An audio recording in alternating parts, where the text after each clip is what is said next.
Topic 6 is global issues. It's a big topic, so I may have to rush through it. This topic includes poverty, the sheep and the goats, rich and poor countries, CAFOD, fair trade, war, nuclear war, terrorism and pacifism. Christian responses to global issues. Christians believe the world is one single human family. Jesus said, "Love thy neighbour as thyself." Loving means actively caring for those in need, and our neighbour is anybody, even our enemies. We must recognise the human dignity of all men and women. Christians have a duty to attend to the demands of justice and peace. And the preferential option for the poor, the Catholic Church teaches that the poor have the strongest right to our help. The parable of the sheep and the goats. The sheep are on the right, they are the good people. The goats are on the left, they are the bad people. And Jesus said, "When I was hungry, you gave me something to eat. When I was thirsty, you gave me something to drink. I was a stranger, you invited me in. I needed clothes, you clothed me," etc.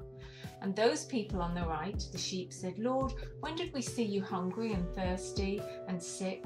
And Jesus said, "I tell you the truth, whatever you do to the least of my brothers, you do for me."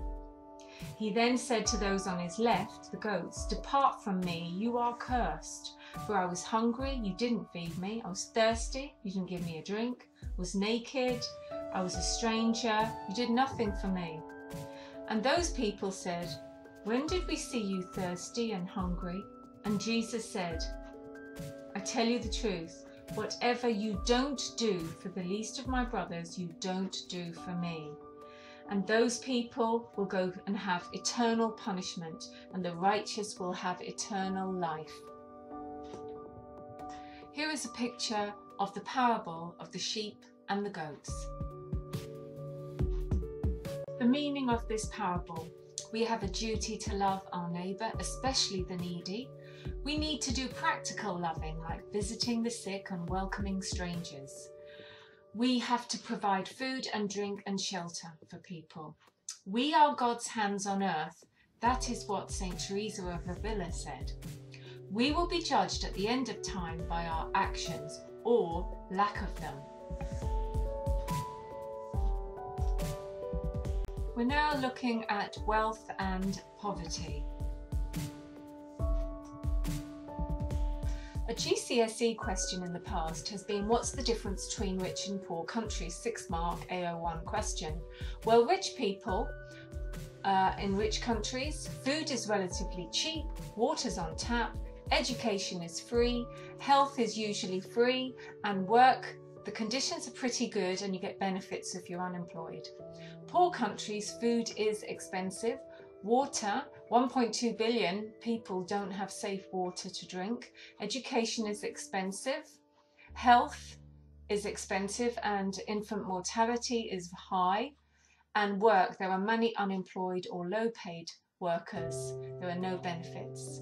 Christians must remember that God has given all humanity the world with all its resources to be shared.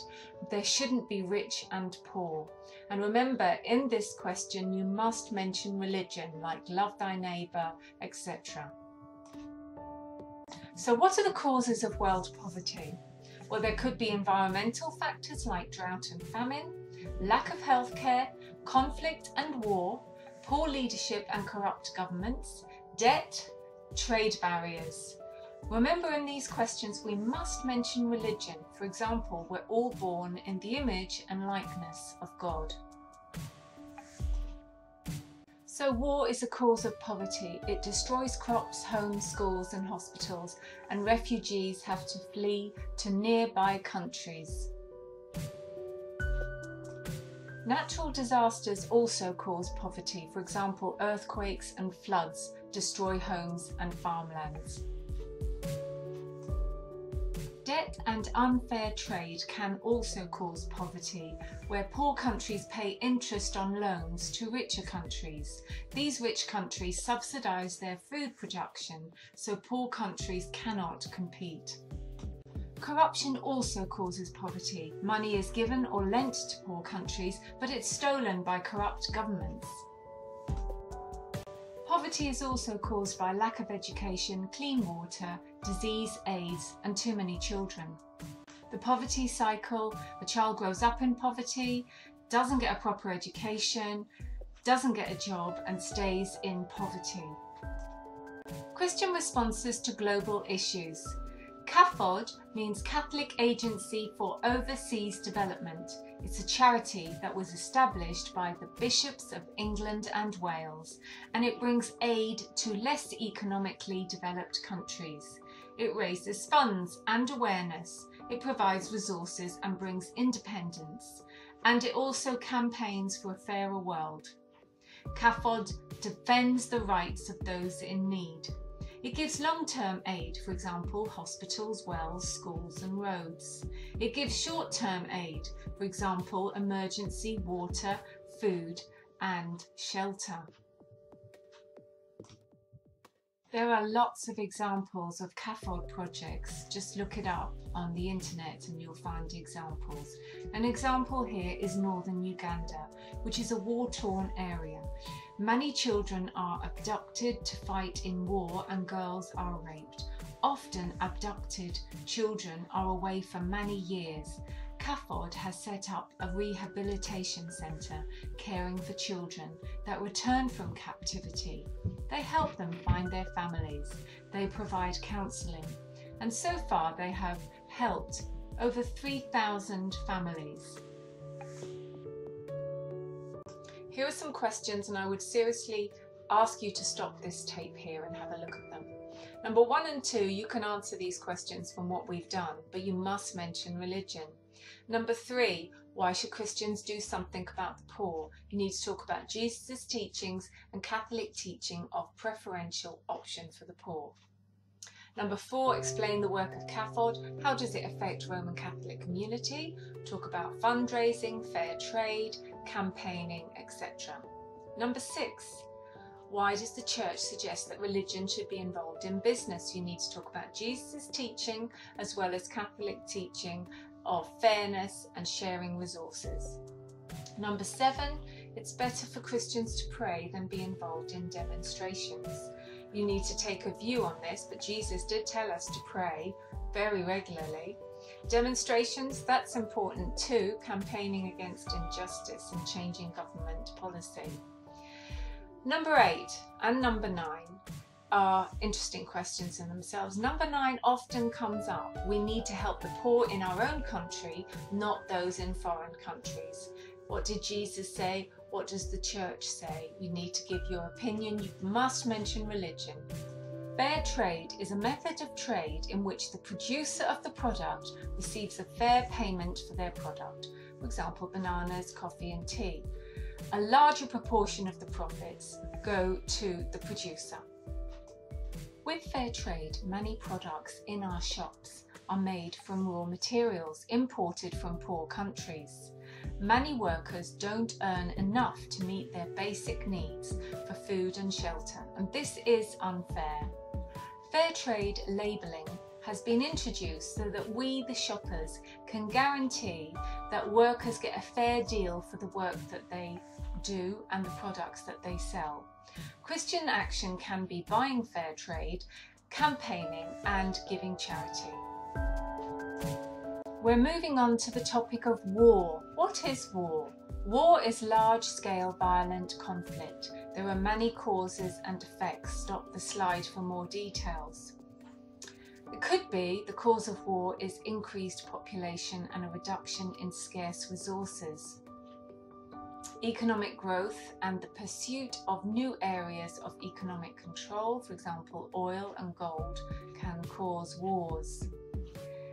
The effects of wars are injuries, death, damage to the economy, psychological damage, etc. In these questions, you must remember to mention religion. Christian beliefs about war. Jesus said, "Blessed are the peacemakers." Human life needs peace to develop.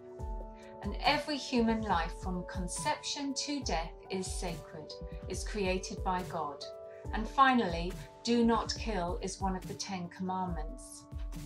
We're moving on to just war. Christians do not agree with war, but in some circumstances they feel that they have to go to war. This is called the just war theory. It's a war that Christians define as acceptable. It was developed by St. Thomas Aquinas and the Catholic Church. The war must fit the following criteria, which is SPLEG. There must be some chance of success. Weapons must be used proportionately and not excessively. War must be a last resort. It must be against evil, and it must be made by an authority such as the government. There are problems with the just war theory. How do we know it's absolutely necessary? How do we know that there is victory possible in the war? If one country ignores the rules, the other is at a disadvantage. Just war could be justified on both sides, depending on what ideology you believe in. Both sides may be feeling that it's a just war.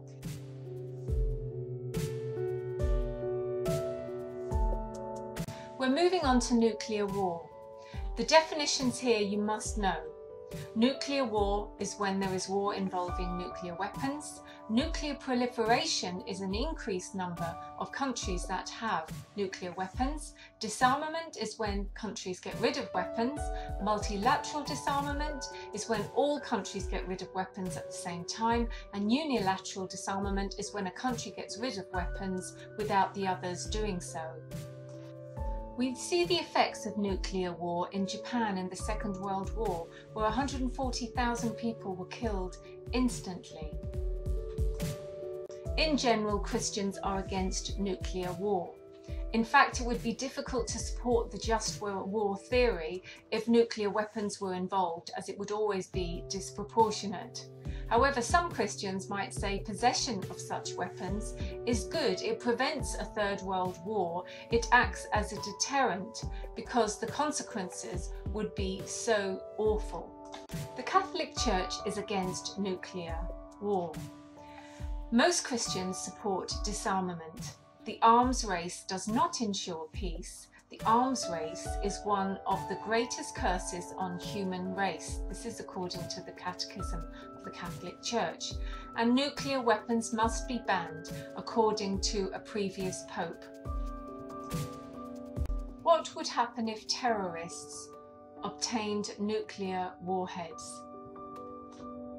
The Catholic Church calls for multilateral disarmament of nuclear warheads.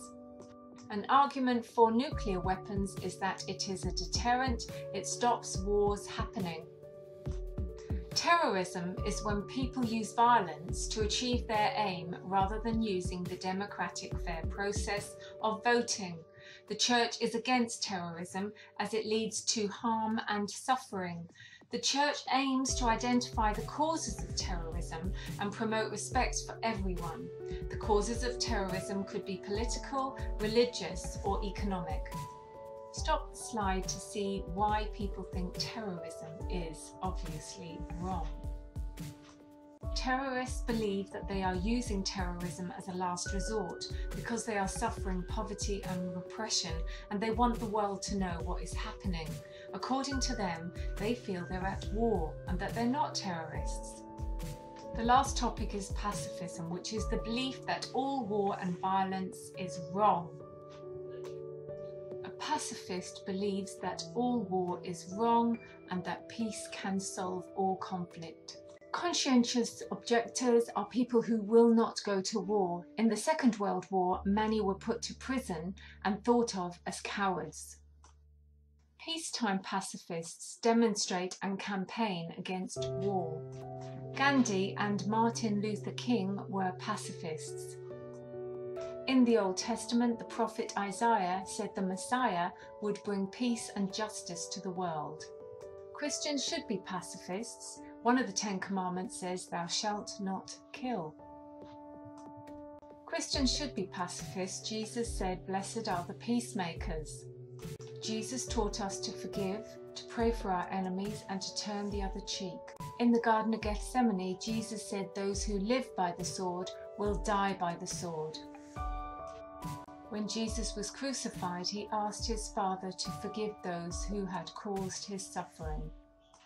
The Catholic Church supports those who object to fighting on the grounds of conscience. Dorothy Day is a Catholic pacifist. Stop the clip and find out more about her.